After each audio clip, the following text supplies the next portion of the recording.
Hello everyone.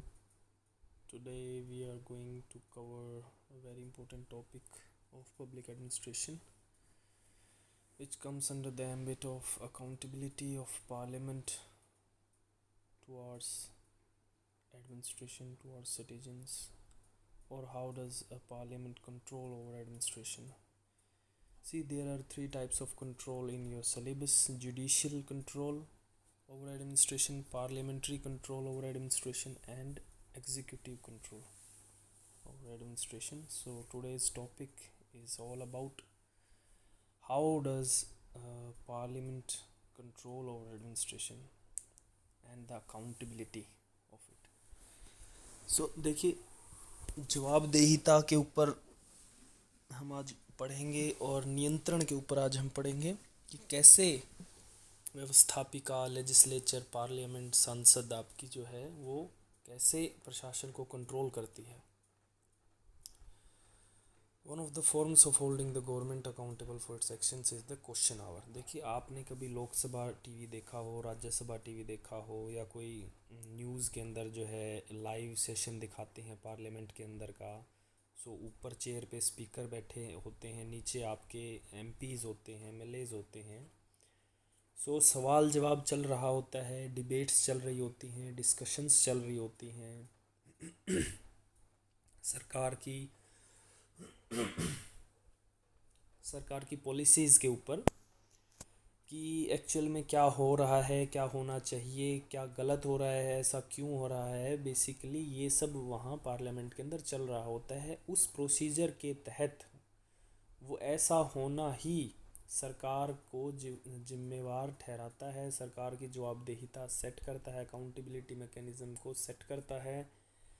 देखिए, मान के चलिए अभी जैसे आप मनोहर लाल खट्टर जो हैं वो सरकार चला रहे हैं. उन्होंने कोई पॉलिसी बनाई, वो पॉलिसी के ऊपर क्या रिज़ल्ट आए, अच्छे आए, बुरे आए, साइड इफ़ेक्ट्स हुए, नेगेटिव आए, पॉजिटिव आए, वो सारी साइड जो है वो डिस्कस होनी होती है पार्लियामेंट में.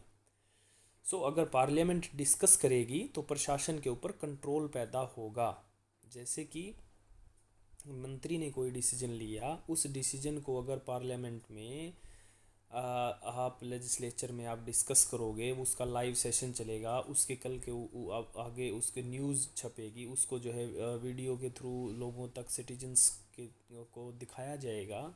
इस मैकेनिज़्म के तहत गवर्नमेंट के ऊपर पार्लियामेंट कंट्रोल करेगी. पार्लियामेंट में वहाँ आपसे जो है, जो विपक्ष जो होता है, जो ओपोजिशन पार्टी जो होती है, वो रूलिंग पार्टी से, रूलिंग पार्टी मतलब जो अभी करंट में जो वर्किंग गवर्नमेंट है वो पार्टी, वो आपकी सरकार से क्वेश्चन पूछती है, जो ओपोजिशन पार्टी है, कि आपने ये ऐसा किया, ऐसा क्यों किया, ऐसा नहीं करना था, या आप ऐसा, आपको you should do that work this way, आपको इस तरीके से करना चाहिए, आपने यहाँ ज़्यादा पैसे खर्च कर दिए इस पॉलिसी के लिए. मान के चलिए कोई भी पॉलिसी है, सर्व शिक्षा अभियान की पॉलिसी है, उसके ऊपर क्वेश्चन पूछे जाएंगे कि भाई क्या, कितने बच्चे पढ़ रहे हैं, कितने बच्चों के एनरोलमेंट हुए, लिटरेसी रेट इस बार कितना हुआ, आपने तो पिछले साल वादा किया था इतना कर देंगे, तो आप वहाँ तक पहुँचे या नहीं पहुँचे. कहने का मतलब है, जब क्वेश्चन, सवाल जवाब उठते हैं, सो तब पार्लियामेंट एडमिनिस्ट्रेशन पर कंट्रोल रखती है. आपका टुडेज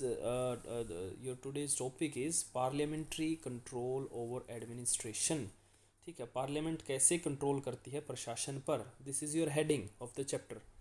सो वो कैसे कंट्रोल करेगी पार्लियामेंट? क्वेश्चन पूछेगी मंत्रियों से कि भाई आपने ऐसा क्यों किया. फिर डिस्कशंस होंगी, सेकंड पॉइंट लिखिए, डिस्कशंस होंगी, उसके ऊपर आप जवाब दोगे. फिर जवाब के बाद जवाब, फिर से जवाब तलब होगा, डिबेट्स होंगी. ठीक है, so question hour, questions, debates, discussions, ये तीन चीज़ें आप लिखिए. इस वजह, इन तीनों चीज़ों से पार्लियामेंट कंट्रोल करती है. अकाउंटेबिलिटी का मतलब देख लेते हैं, जवाबदेहिता. जब जॉब आपकी कंप्लीट हो जाए तो आपको आपकी परफॉर्मेंस के रिगार्डिंग, आपके काम के रिगार्डिंग आपसे पूछा जाता है कि आपने काम कैसे किया, सेंसिबल तरीके से किया है, with in the low ambit किया है, मिनिमम डिले किया है, ठीक है, वेस्ट ज़्यादा नहीं हुआ है, क्या क्या आपने, कितना आप सिटीजन्स को खुश कर पाए हो. ये सारी चीज़ें एहतियात से देखी जाती हैं कि बेसिकली देखिए, अकाउंटेबिलिटी बहुत वैल्यू लेडन टर्म है। इसको फुलफिल करने के लिए बहुत मेहनत करनी पड़ती है, तभी देखिए क्रिटिसिज्म होता है। सरकार, अखबार भरे रहते हैं today, social media is completely filled with the sarcastic jokes regarding government, ठीक है। और criticism is a healthy part of democracy. आपको आलोचनाएं करनी चाहिए एक हद में रह के, एक लीगल तरीके से, एक एथिकल तरीके से आलोचनाएं एक्सेप्टेबल होती हैं डेमोक्रेसी में। ओके, लेजिस्लेटिव कंट्रोल देख लेते हैं कैसे होता है। पार्लियामेंट्री कंट्रोल, पार्लियामेंट्री पहले तो देखिए क्वेश्चन पूछती है, डिस्कस करती है, मोशंस लगाती है, रेजोल्यूशन, फाइनेंशियल कंट्रोल कैसे करती है। देखिए, आपने पीछे बजट के चैप्टर से समझा होगा कि सारा जो पैसा होता है वो पार्लियामेंट के हाथों से ही आना होता है, ठीक है। और आपने पहले भी एक चैप्टर किया है, CAG, controller and auditor general of India, चक नियंत्रक एवं, वहाँ लेता है कि जितना एक एक पैसे का हिसाब रखना, सही से लगा है या नहीं, लीगली लगा है या नहीं। पार्लियामेंट्री कमेटीज, कमेटी है सर, सम रेगुलेटरी पॉलिसीज। पार्लियामेंट आपके एडमिनिस्ट्रेशन को कंट्रोल करता है, एडमिनिस्ट्रेशन को सबसे बड़ा सकता है। आप ऐसे काम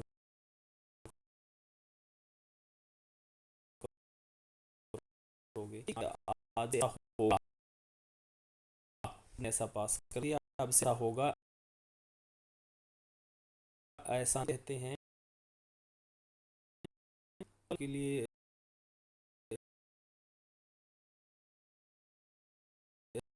पीरियड की बजाय 5000 का होगा, ठीक है।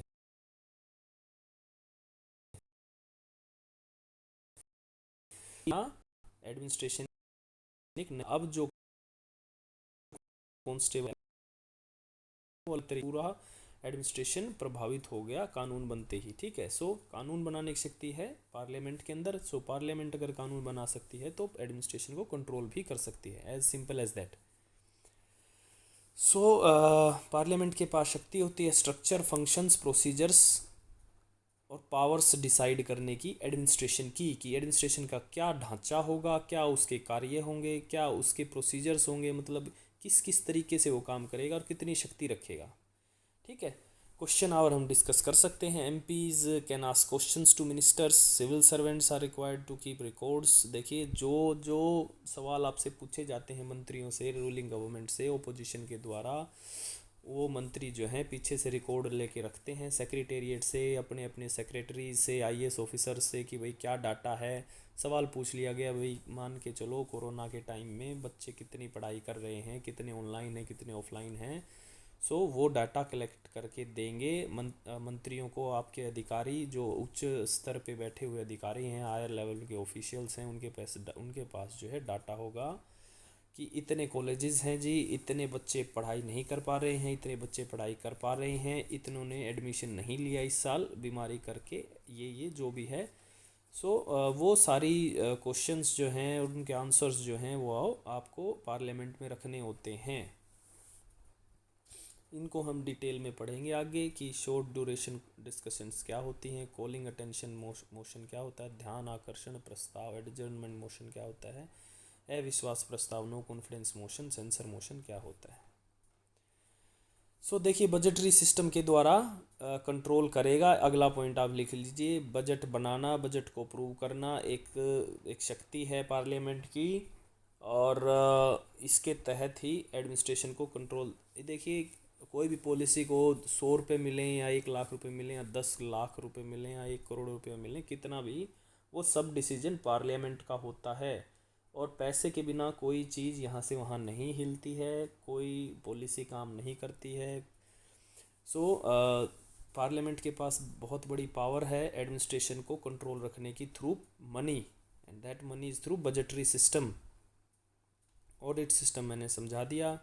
कंट्रोलर एंड ऑडिटर जनरल इसकी फुल फॉर्म है। महालेखा परीक्षक, नियंत्रक एवं महालेखा परीक्षक जो है वो आपके जो है पैसे का ऑडिट करता है, सभी अकाउंट्स। और ये हाईलाइट करता है, क्या हाईलाइट करता है, क्या फाइंड आउट करता है, किस चीज़ पे मॉनिटर रखता है, improper, illegal, unwise, uneconomical expenditure of government. ठीक है, अनइकोनॉमिकल का मतलब है लगाए जाने थे 1 लाख रुपए, लग गए 10 लाख रुपए एक काम को करने में, तो 9 लाख रुपए वेस्ट हो गए। इलीगल का मतलब है गैर कानूनी तरीके से पैसा ले लिया गया, अनवाइज तरीके से मूर्खता से कोई काम कर दिया, बहुत सारा पैसा वेस्ट कर दिया। ठीक है, सो ऑडिट करवाता है पार्लियामेंट, तो पार्लियामेंट जब ऑडिट करवाएगा तो जवाबदेहिता बन जाएगी प्रशासन की, तो वहीं प्रशासन कंट्रोल हो जाएगा। कमेटीज़ बिठाता है, देखिए पार्लियामेंट कुछ कमेटी बना देता है, कुछ समिति संगठन बना देता है, कुछ 10 आदमियों का, 10 MLA का, 10 MP का, या 10 कोई भी वो ऑफिसर्स का, और वो एक्सपर्ट होते हैं अपनी अपनी जगह पे। तो वो देखते हैं कि आप उनको छोटा मोटा काम दे देते हैं, वो कौन सी कंपनीज़ हैं, कमेटीज़ हैं। PAC, public accounts committee, 22 members होते हैं इसके। ये शॉर्ट 2 मार्क में आपसे पूछा जा सकता है। Examines CAG report on finance and appropriation account. CAG जो रिपोर्ट बनाता है, कंट्रोलर एंड ऑडिटर जनरल, उस रिपोर्ट को फिर ये स्क्रूटनी करता है उस रिपोर्ट की। Estimates committee examines budget estimates after parliament voting. Estimate committee जो है वो एग्जामिन करती है किसको, बजट के एस्टिमेट्स को। ठीक है, कमेटी ऑन सबऑर्डिनेट लेजिस्लेशन, अधीनस्थ विधान के ऊपर एक कमेटी बिठाई जाती है। मैंने पढ़ाया था डेलीगेटेड लेजिस्लेशन क्या होता है, सबऑर्डिनेट लेजिस्लेशन क्या होता है पहले, उसके ऊपर मॉनिटरिंग रखता है आपकी ये कमेटी। 3 कमेटीज़ आप इसको याद रख सकते हैं।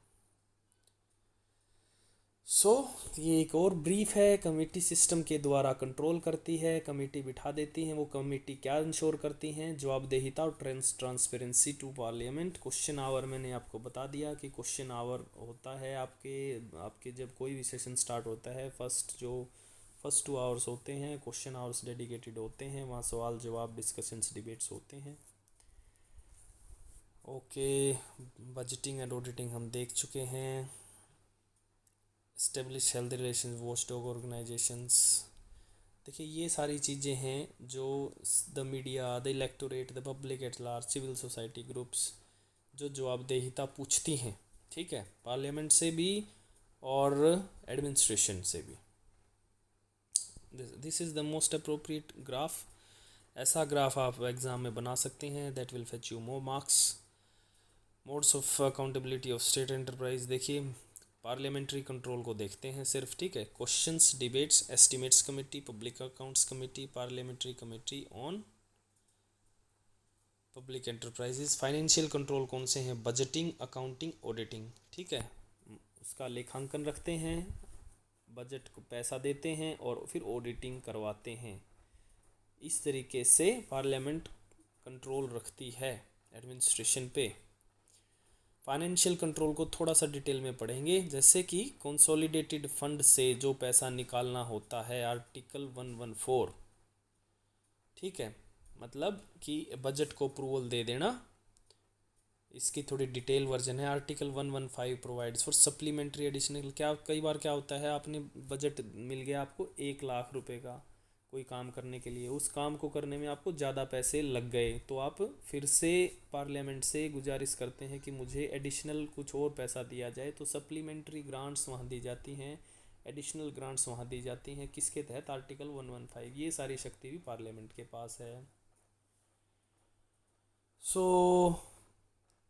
देखिए ये डिटेल्ड हैं, 2 मार्कर में आर्टिकल्स आपसे पूछे जा सकते हैं। आगे आप पढ़ाई करोगे डिटेल्ड कोई स्पेसिफिक एग्ज़ाम की, वहाँ इस तरीके से भी आपको आर्टिकल याद रखने पड़ेंगे।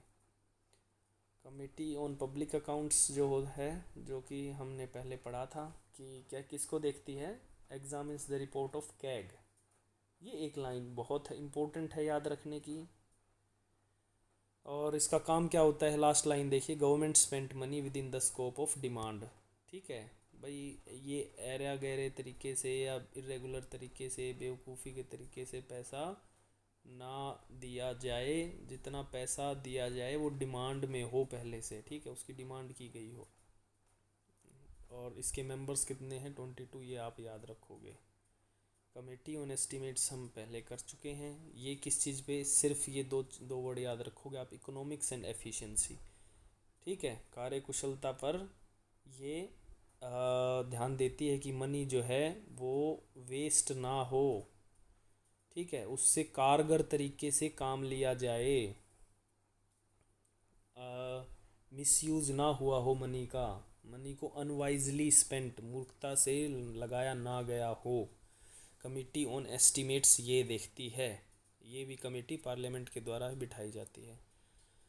Budget process you all very know, क्या होता है हमने पहले भी स्लाइड्स की हैं। बजट कैसे बनाया जाता है आपने देखा होगा, उसमें सारा का सारा रोल जो है पार्लियामेंट का होता है।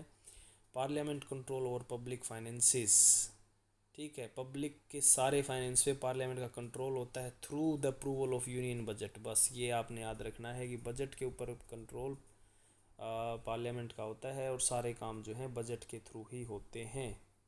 ठीक है, ये एक डिटेल वर्जन है नीचे कि कैसे बजट की फाइल होती है, ये हम पहले भी कर चुके हैं।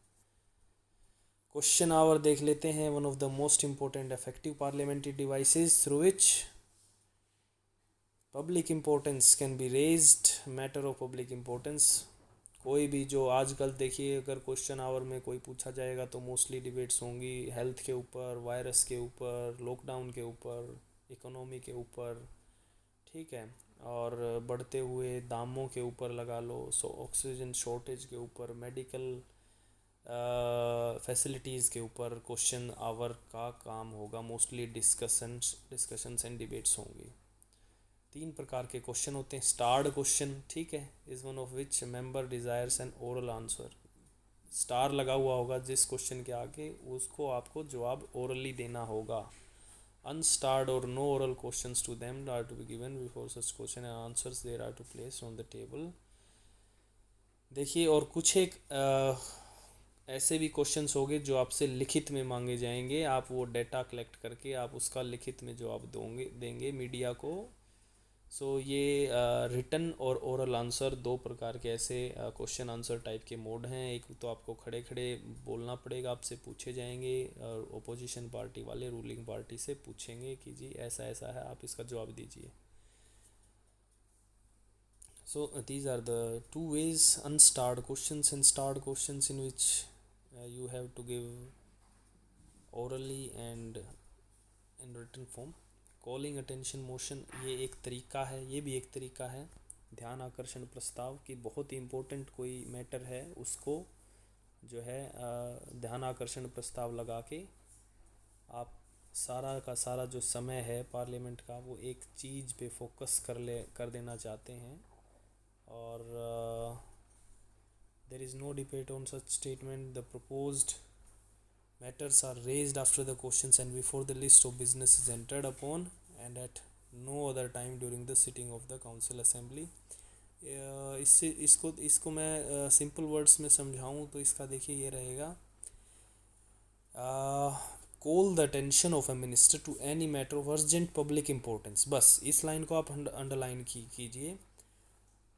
Calling attention to the matter of urgent public importance, जो सबसे इम्पोर्टेंट मैटर है आज के टाइम में। देखिए, there are so many issues which are running in the legislative assembly, but today we have to deal the most urgently required and the dire need of the public, which have to be looked upon। So that matter can be cited through calling attention motion। ठीक है, ध्यान आकर्षण प्रस्ताव के तहत वो आपका ध्यान वहाँ पे खींचा जा सकता है पूरी पार्लियामेंट का। कट मोशंस हैं। कट मोशंस देखिए वहाँ यूज़ होते हैं जहाँ हमने पहले पढ़ा था in the making of budgetary procedure. जब हम बजट बनाते हैं और बजट की डिमांड्स, जो हम पैसा मांगते हैं हमने कोई काम करने के लिए, suppose if we have demanded 1 lakh rupees for doing some particular work, but parliament has given like parliament has not approved the whole money, so he can cut down some money। वो कुछ cut कर सकती है, like आपको 90,000 दे दे 1 लाख में से, या 50,000 दे दे, या 10,000 दे दे, ये उसके हाथ में है। वो देखेगी कि कितना कट करना है, वो मोशन लगा देगी। 3 प्रकार के उसके पास मोशन होते हैं: token cut, economy cut, policy cut.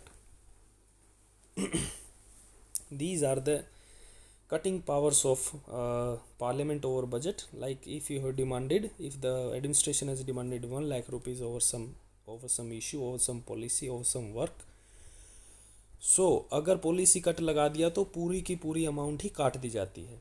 ठीक है, कि डिसअप्रूवल ऑफ पार्लियामेंट, कि हम इसके लिए पैसा नहीं दे सकते। टोकन कट का मतलब होता है कि 1 लाख रुपए में से लगा के चलो 2,000 रुपये काट लिए, 98,000 दे अप्रूव्ड। ठीक है, टोकन कट है, is just a token, nominal amount को काटा जाता है। इकोनॉमी कट का क्या मतलब है कि 1 लाख आपने मांगे, पार्लियामेंट ने अप्रूव किए 70,000 रुपये, 60,000 रुपये, 80,000 रुपये मान के चलो, जस्ट सपोज। ये यहाँ पार्लियामेंट कहना चाह रही है कि भाई ये आप काम तो करिए, बट इतनी, इससे ज़्यादा इस लिमिट में रह के करिए, इतने में हो जाना चाहिए। ठीक है, so in this the particular amount is reduced to some level। ठीक है, सो यहाँ बेसिकली एफिशिएंसी और इकोनॉमी को हाईलाइट किया जाता है इस मोशन में, इकोनॉमी कट मोशन में। सो 3 प्रकार के मोशन लगा के पार्लियामेंट जो है एडमिनिस्ट्रेशन को प्रभावित कर देती है। अगर पॉलिसी कट लगा दिया तो एडमिनिस्ट्रेशन ने जो पॉलिसी के लिए पैसा मांगा था, पूरी पॉलिसी ही नील हो जाएगी। टोकन कट लगा दिया तो नाम मात्र वो बस सेंसर करने के लिए होता है। टोकन कट का मतलब अप्रूवल ही लगा के चलिए आप। इकोनॉमी कट में एक सर्टेन डिमांड, एक सर्टेन लेवल तक जो है पैसे को काट दिया जाता है। सो ये बहुत ही इफ़ेक्टिव तरीका है पार्लियामेंट को सेंसर, एडमिनिस्ट्रेशन को सेंसर करने का। Why do we need a parliament? देखिए, मैंने पीछे नोटिस किया है बच्चों को कुछ बेसिक नॉलेज नहीं है, so I found this slide very important. Parliament का एक्चुअल काम क्या होता है? Law making, okay. Representative form of democracy, okay. लोकतांत्रिक की जो ढांचे उसकी रिप्रेजेंटेशन देती है। आप लोगों के द्वारा चुने जाते हो और फिर आप जाके कहाँ बैठते हो? आप पार्लियामेंट में आप लोगों का प्रतिनिधित्व करते हो। Okay, controls the cabinet. Parliament is open form of debate, ठीक है। Most representative of all organs of, और रिप्रेजेंटेशन करती है सभी अंगों के, सरकार के सभी अंगों की रिप्रेजेंटेशन करती है। Parliament is vested with the power to choose and dismiss the government, ठीक है। Above all it is the centre of all democratic and political process, ठीक है। सिंपल है ये। आप बताइए मुझे, how does the parliament control the executive? Deliberation and discussion, इसमें से कौन से पे टिक लगेगा या सभी पे टिक लगेगा? ठीक है। लास्ट वाला मैंने जैसे बताया नहीं है। नो कॉन्फिडेंस मोशन का मतलब होता है अविश्वास प्रस्ताव, अगर ये पास हो जाता है तो सरकार पूरी गिरा दी जाती है। ये तब पास होता है जब बहुत ही उथल पुथल मच गई हो, प्रशासन में व्यवस्था जो है कंट्रोल से बाहर हो गई हो, और इसकी अगर वोटिंग हो जाती है, certain amounts of votes are there against the government, then the government stands down. So ये बहुत बड़ा हथियार होता है सरकार गिराने का। सो ये लागू कभी भी ना हो, या इसको मोशन को जो है प्रस्तावित ना किया जाए, इससे बचने के ये एक बहुत बड़ा हथियार है। अगर ये लगता है तो लगा लो, ये फाइनल चीज़ हो जाएगी किसी भी चीज़ को कर्टेल करने के लिए। So this is also parliamentary, this also comes under the parliamentary control over the executive, ठीक है। So this is it.